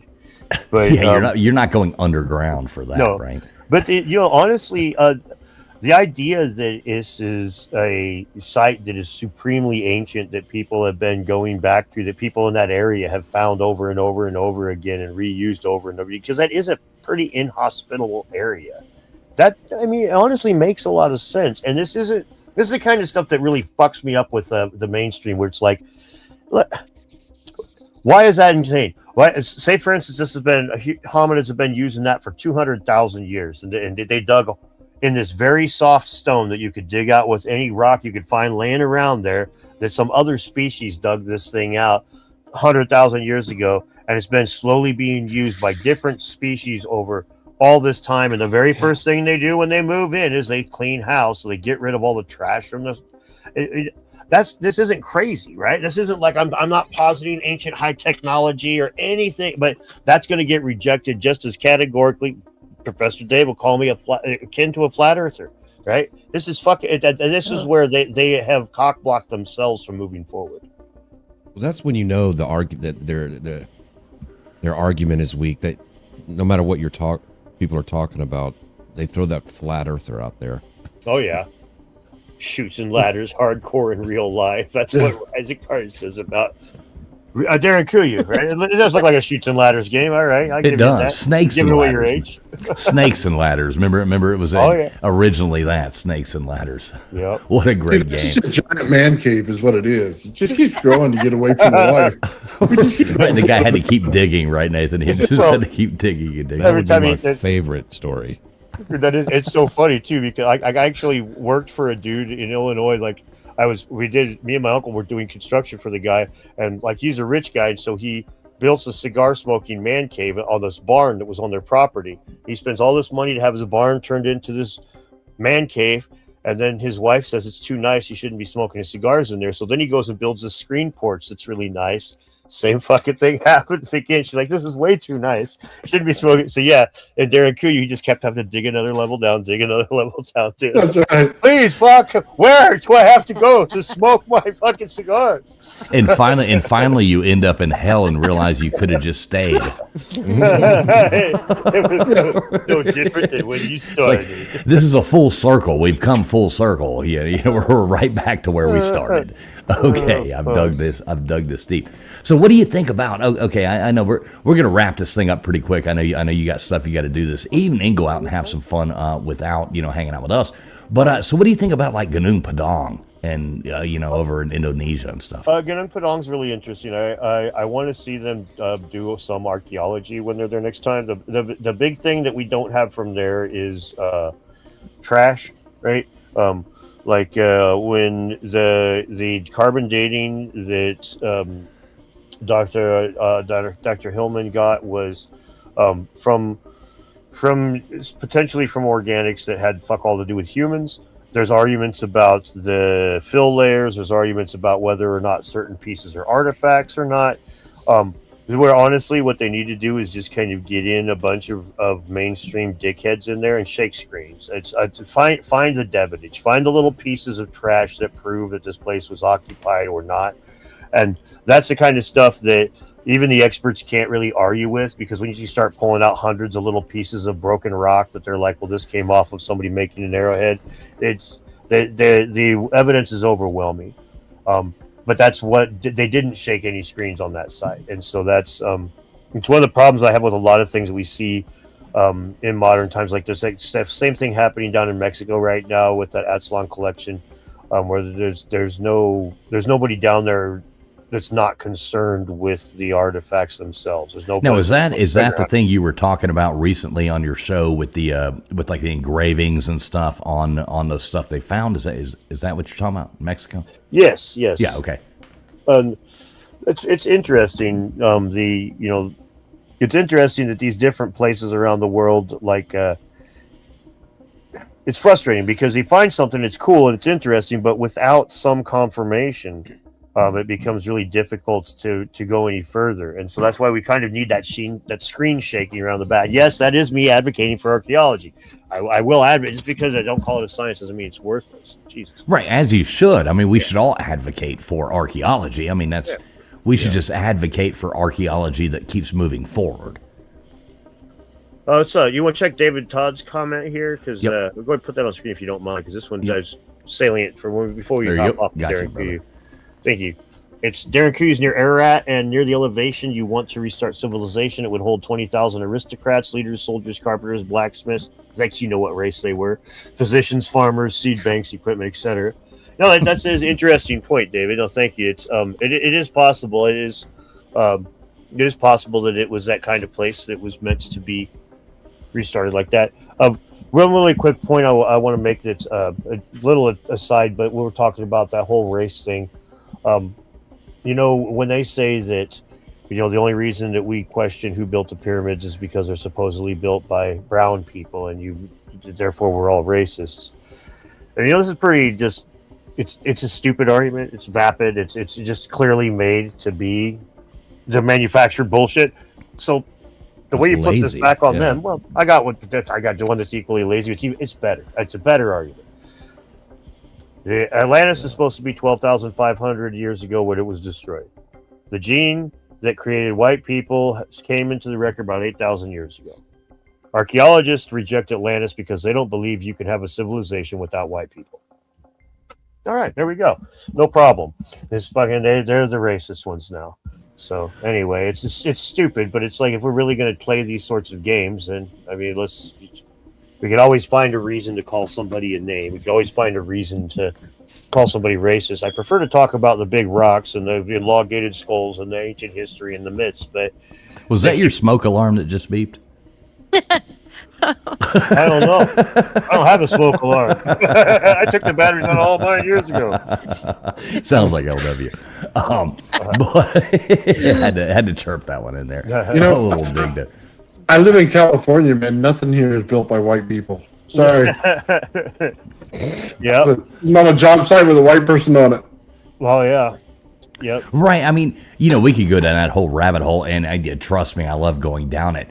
There's obviously an agenda there that they push constantly on us. I mean, there's nothing wrong with being who you are. I love to travel. Well, one of these things I can't stand, like if I want to go to Mexico, I want to see Mexico. I want to like absorb myself in a Mexican culture. If I want to go to Thailand, I want to absorb myself in Thai culture. If I want to go to Ghana, which Lord knows I don't, I would want to absorb myself into gonorrhea, but it's not what I want to do. But I can't stand that when they try to make everything the same, take away everything. I was watching it was Sweden. I think it was Sweden playing soccer the other day, and I was watching the first 30 minutes. I didn't know which team was Sweden. Wow. Well, I do have to say, I'm disappointed you were watching soccer. I love soccer. Well, you hold it against me if you want to, but I played in college. I can't hold it against you if you like soccer. I mean, I have to stay away from you. No, all right, I'll call it football, and we'll meet in the middle somewhere. Yeah, there you go. I felt Dan so is bad for that definitely my Freddie friend. guy. What is that, Gutters? I'm sorry. Dan is definitely my friend. Right. No, I felt so bad for that Freddie guy. Was traveling around. I've been watching him, the guy from Germany over here doing that. And he was like saying, wow, the United States is such a cool place. We're going and we're seeing all this new stuff. Everybody's so hospitable. We're doing this. And then some asshole, of course, has to go on there and find some old tweet that he put out saying, something about racism and it can be against whites too and blah blah blah. They got to dig up some old tweet. Imagine being that insufferable of a person where you have to go search somebody's entire Twitter account to find something to call them out on and ruin them. The guy had deleted his Twitter account. Yeah, that's insane. It's infuriating. It's a sad part of it. Like it's a hard. I try to empathize with it because like I was saying before we started, I've been online for so long that I've got a pretty thick skin to this stuff. I mean, I was online long before grandmas were running around and angry tweens telling us what we could and couldn't say. So I was getting called all the names in the books before I was a teenager, right? And he's back there fighting with people on MySpace. Yeah, MySpace. Fuck no, bulletin board services in the '80s when they were. Was there something back then? I didn't even know there was. Oh yeah. You had to have an AOL account. That's even before that. I'm not gonna lie. You're the youngest 39-year-old on here. I am the youngest 39-year-old there is. Well, in the old days, you'd hook one computer up. You get the software for a bulletin board service. You hook one computer up to a phone line. So you'd pay for two phone lines to your home, and then other people could call your one computer with their one computer. They'd leave a message. Your computer's up and running 24/7. Your parents had money to do that? They had an Apple IIc. We had an Apple IIc. We were not rich. We had an Apple IIc, and my dad got a modem, and I was. He was into it. Well, here's the thing. There's a part of the community that was very quickly. Do you remember the calling cards? Do you guys remember those when you'd have the little? Oh yeah. These things in the modem days when everything was long distance, unless you called somebody local, you would go to pages that would just be giving away calling card numbers, and so you find this shit really quick when you're a kid, and so I was all over for free. Wow. The old days. There's a bulletin board service documentary on YouTube that covers a lot of this kind of stuff. It's a little bit romanticized, but anyway, so I've been online longer than most of these people. It was much longer. Crazy. A good decade before a lot of those people's parents were trying to decide what to do with the broken condom. So it's not really a problem when they call me names, but I understand that other people it's super problematic for. But wow. Yeah, KJ probably doesn't remember that. Yes, I do. Obviously, I remember you would that. have to go through, when you would hear connecting But to I the internet. I didn't realize there was already some, which I should have. But yeah, there was there was a lot of people in Spokane. There was a pretty big community. I wasn't one of them, but I was aware of them. They called themselves modemers, and they were all online role-playing game aficionados. I mean, when AOL was AOL and what's the other one? I forget. But anyway, two of the big early online service providers. I don't think it was Apogee, but it's gonna drive me nuts. But there was two of the really big ones that were, two of the big online service providers were around in the early days of the bulletin board services. And what they would do is use computers. They would use money, and they'd have multiple computers running the same bulletin board, multiple phone lines. So it's as close to the internet as you get. But then the internet just kind of centralized everything, and now you can just it's a whole lot different. I did not know that. Yeah, you used to get those free rough little days, cards. yeah. Go ahead, LW. I'm sorry. I was going to say, those were rough days. It used to take 25 minutes to download a picture of Christy Brinkley. It's rough. Yeah, I remember. I know I'm going to see her. We're at her feet. Oh, my God. Oh, the knees are coming. The knees are almost there. Oh, my gosh, y'all. And then Here's it the cut off her virus. feet. Here's the That's virus. hilarious. Yeah, now we have a virus. This is great. Oh, shit. I got to go get that other, AOL gift card or whatever. You have those stupid little cards where you can get the extra credits. It was absolutely horrible. Yeah. Absolutely horrible. Wow. Yeah, the one guy invented a thing called FidoNet in the late 80s, and this was where they were different. It was the beginning of nodes, and there was different bulletin board services that would be nodes, and you could send an email around the world in about a day. And this was fucking Right. huge. But yeah, that's absolutely awesome. So anybody got any last questions for Dan while he's up here? Anybody? I just really enjoyed the conversation. I really like you guys and Graham Hancock. I saw him last week. He very reasonable people, use logic, and like he said, he's like, who knows? Maybe I'm wrong about everything, but I just want to be a part. Why can't I be a part of the conversation? That's the biggest thing that I like about you guys.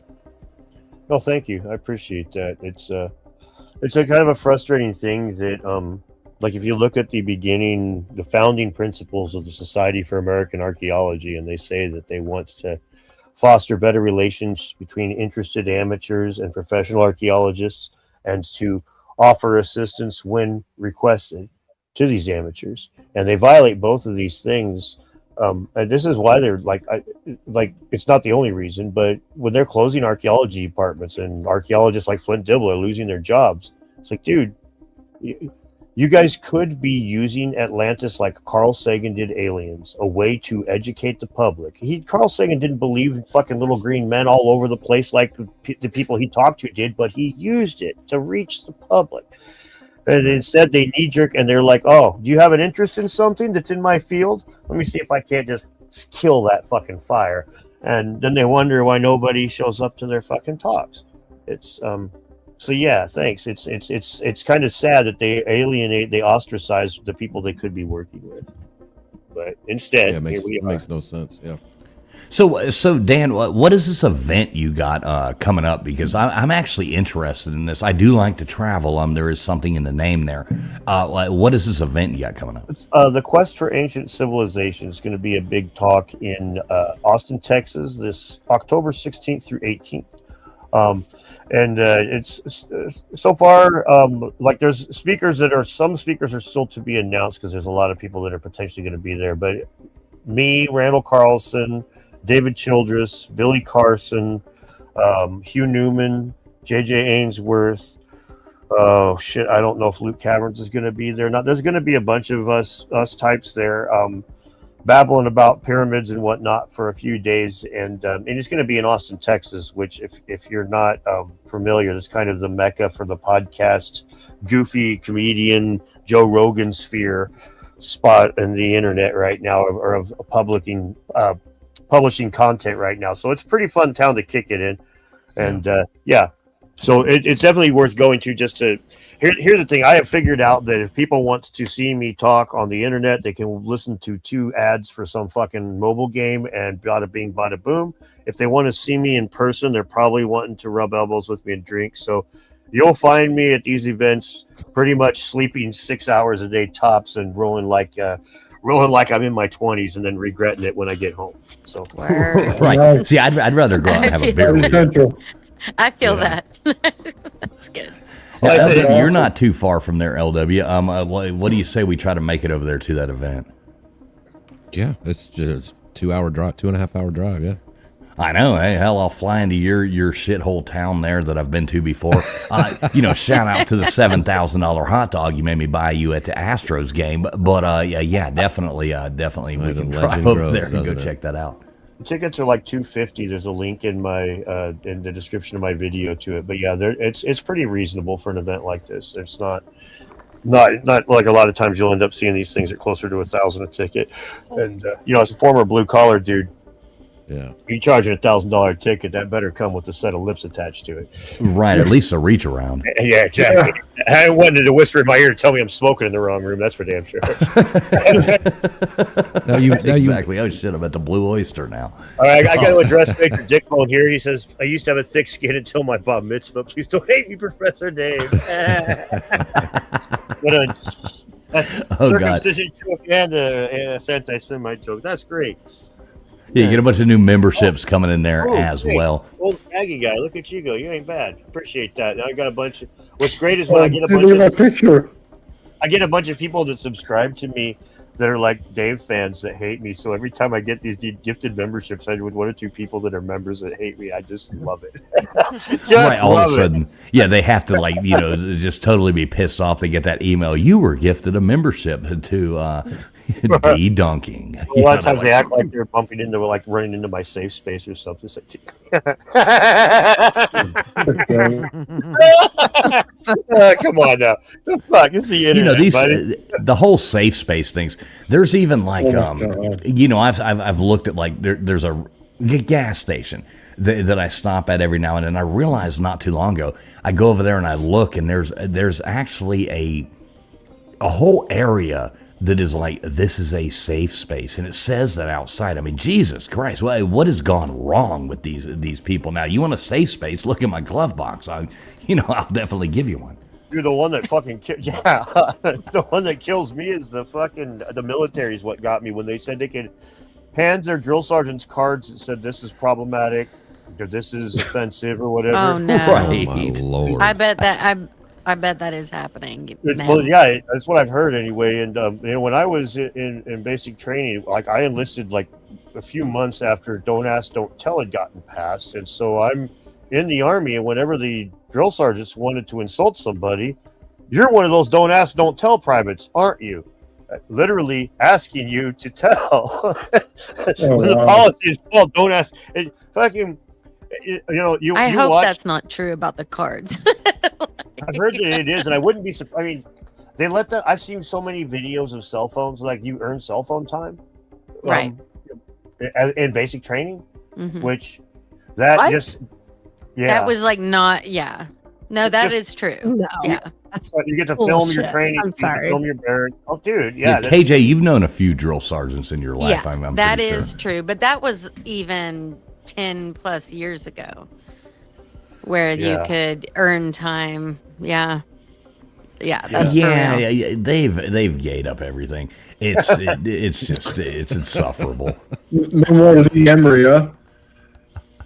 Hang on, I'm gonna ask Marine this. I'll be right back. I'm gonna go ask a Marine. No full metal jacket going on there, huh? Right, exactly. Oh, yeah. Okay, but what was the answer, Dan? Didn't want to ask you not to tell. What was the answer? I didn't tell. Clearly. Like that Norm McDonald bit. He's like, I'm just following the rules, guys. I'm just following the rules. Dan, that is one of my favorite bits. I'm deeply closeted. Yeah, Norm is like, I'm a deeply closeted gay man. It's like, what? So you're homosexual? No. Who told you that? No. I'm deeply closeted. I'm not gay at all. I'm deeply closeted. Stop. Leave me alone. Hey, buddy. That was dude, Norm was the best. His fucking dry humor. Still one of my favorite bits is when he like leads Conan on and on for like 15 minutes. He's telling a joke about how his grandpa is a miner and the only person to have sex with in the mining camps wasn't a woman. It was Andy Richter, Conan's associate, right? And he's like, so finally my grandpa's fed up. It's like 15 minutes. Finally my grandpa's fed up and he comes up. He's like, all right, I'll do it, but we can't tell anybody else. And he's like, well, at least 4 people will know. I'll know. You'll know. Andy will know. And the guy that helps me hold Andy down will know. And so everybody's laughing, but not really hard because it's been 15 fucking minutes for basically a stupid joke. But Norm, he just laughs really hard. And he goes, you get it, Andy? You're not gay. You were raped. Okay, Conan just throws his shit in. God fucking damn it. That is so wrong, dude.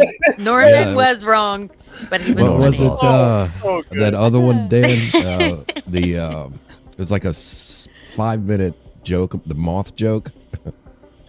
Where he just goes on and on and on for like 5-6 minutes. It's on the light was on. Yeah, all to get to the punchline because the light was on. Yeah, well, why are you here? Oh, because the light was on.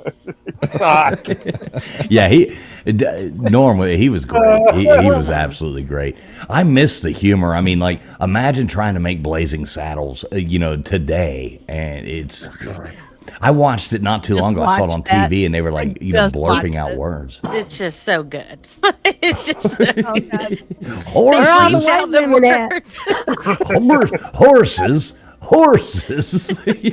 Oh my God, this is so great. And Richard Pryor co-wrote it. I miss the 80s and 70s and the comedy and the fun. That was my Eddie God. Murphy, all his. But we're all stand-up at that 39, time folks. was so We're all good. 39. Right. Oh For my sure. God. Well, Dan Richards, man, it has been an absolute pleasure having you on. Like I said, I've been a big fan for a long time. Been following what you do. Keep doing your awesome stuff, man. It's absolutely amazing. Thanks for coming up, man. Well, thanks for inviting me. Yeah, I really appreciate it. We'll definitely have to do it again soon. This has been a lot of fun. I do like to get together with people and do these kinds of chats and cross the streams, as they say. I'll make sure and go around and should be able to find links to everybody in the Traveling Fools page. Is that right? Yeah, definitely. I'm going to go back. I'm going to add. I didn't know exactly where we were going to go, so I'm going to update the the details on the video, add some links in there, and we're about to go through. We're going to let everybody tell everybody where they can find them at and do that kind of jazz. Let's go ahead. Let's start out. Tombstone's new channel over here. Super sweetheart. We absolutely love her coming up on here. She's got a new channel. What are you, Tombs? About 25 away from getting monetized and being a thing. Tell everybody. Come on, where can they find you at? Yeah, come on, guys, help me get some of that YouTube money. Another grifter. Yep, that's me. I'm a ginger. I'm a grifter. I can't help it. Yeah, Friday nights you can find me here on Abbinormal, and during the week I'm haunting some cemetery. And yeah, check out my shorts on YouTube. Yeah, all you got to do is type in Tombstones. I was like, what shorts? Let me. Right, yeah, okay, exactly. never mind, Daisy Dukes. Y'all get over there. They're definitely Daisy. Yeah, so go over there, sub up. Anybody out there listening, I mean, for the love of God, let's get her to 500 subs there so we can get that channel monetized. Type in Tombstone's Dead Air Time. You listen over at Dan's or something like that. Tombstone's Dead Air Time. She's going to come up. You're going to see the the purty looking little redheaded girl right there coming up there. Go over there and sub her up. Get her to that 500 for the love of God. That would be awesome. Nathan, what you got coming up for us, brother? No, I'm hoping to finish everything for my sensor array on my stuff, man. I'm in like an Arduino hell right now, trying to build all kinds of new stuff on there, man. It's a real pain, but hopefully it'll be up by the end of the week, and then or next week, I should say. And then I'll have a full sensor array tell me exactly what gases and everything goes on and something. That'd be pretty cool. Yeah, Nathan's channel is absolutely fascinating. He gets shocked all the time. He does experiments. He explains to us how this stuff works. I'm like Corky Thatcher. I don't understand what the hell's going on over there, but I do Did you just watch. say Corky? Corky Thatcher. Desmond has a barrow in the marketplace. Right. I don't know. Be a short order cook. That was- Remember when he got the checkbook and went my Remember when he got the gosh. checkbook and went around town like writing checks to everybody? It was like Yo, he got a no. job as a short order cook. He's like, I want to be a short order cook, and the next thing you know, he's like writing checks everywhere in town. Yeah, what a great show, Obadiah. Wow. It's Gutters Pub. Check her out. Yep. What you got, Gutters? What you got coming up for us? I got a new T-shirt and it says "Get in, losers." We're going to die of dysentery. I'll bet that's a hit at the dive bar around the corner from we're your going house. to die of dysentery. We're gonna die Oh of my dysentery. We've It's already like an Oregon died of it Trail, like an Oregon 10 Trail times. T-shirt. That over is here. hilarious. Yeah, it's That is And your hair looks fire. You know, Dan. Thank You know, you, Dan. Don. We have gone live at night. You know, before you, and just like the stupid live streams and played Oregon Trail live like the original one. Gutters always drowns in like 2 feet of water. You know, the first time it's like, and she's like, I want to cock it.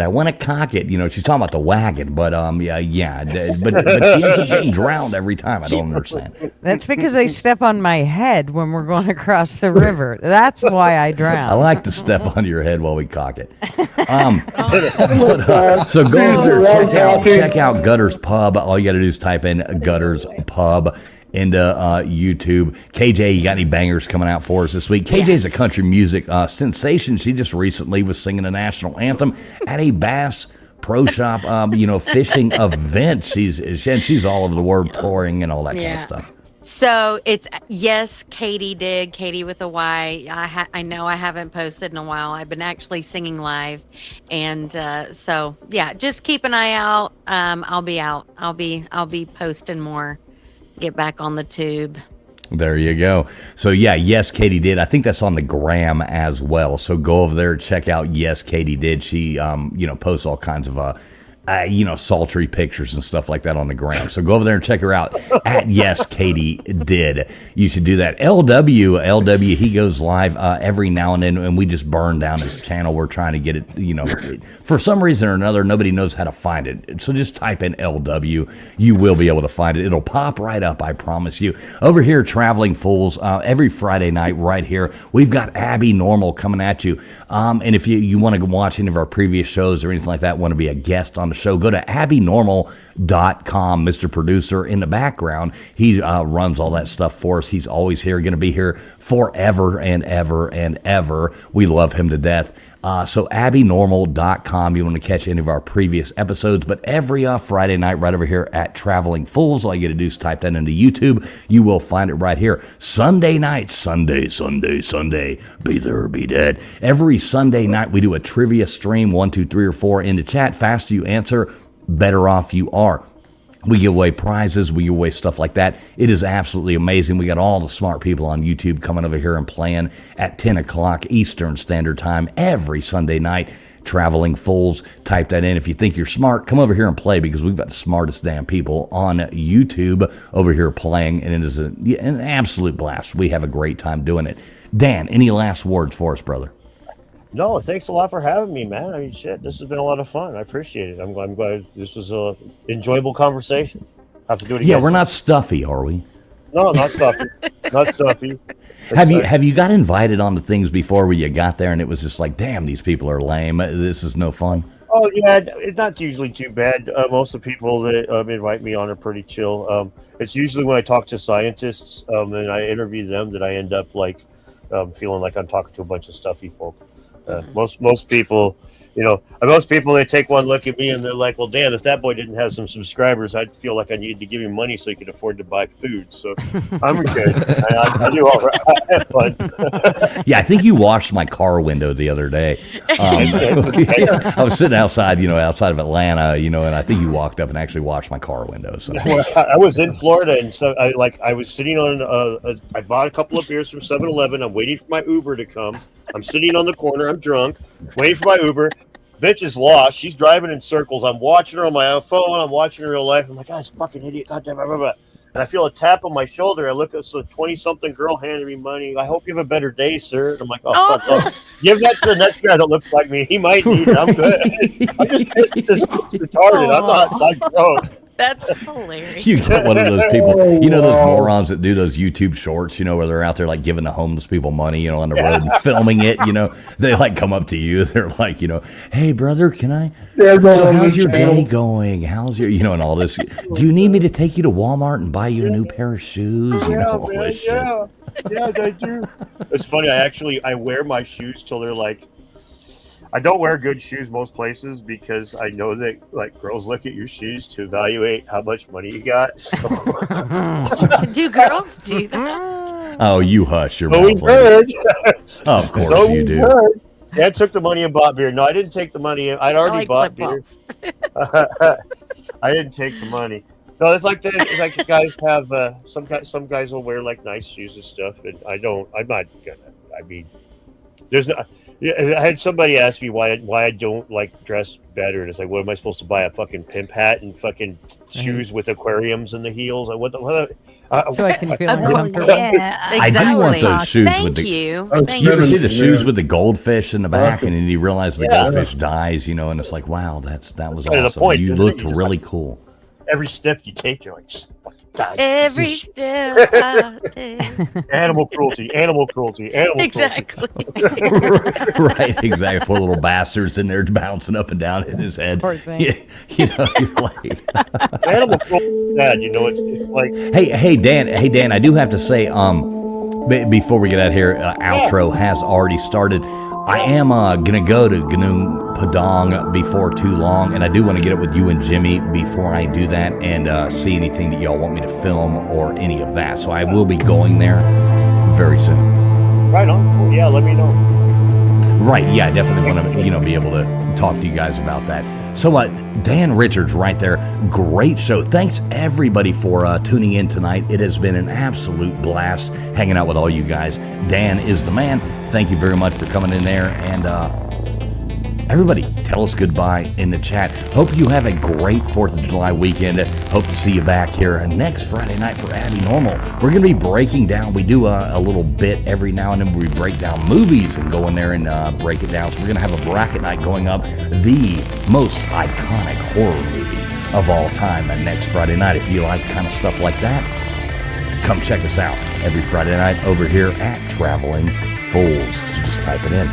Thanks, everybody, for being here. We hope to see you with all 10 fingers. God bless everybody. Happy 4th of July. Thanks, Dan. A lot of fun. Thank you.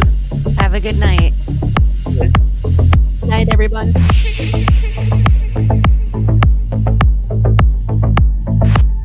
Old man builds too. Goddamn.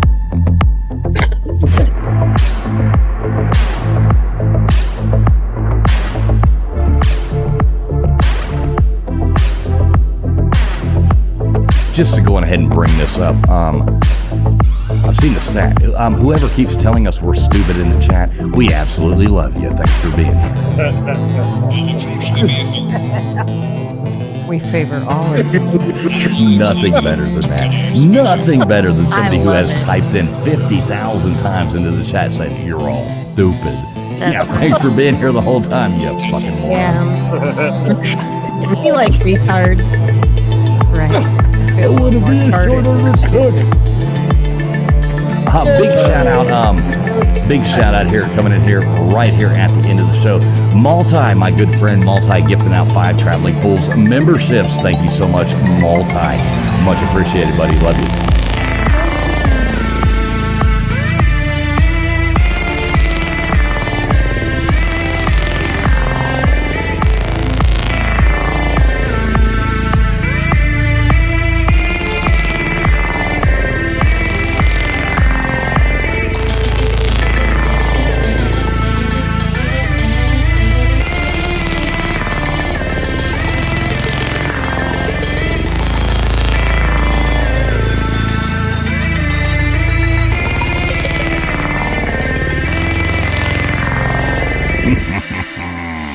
getting Satan's Skeptron.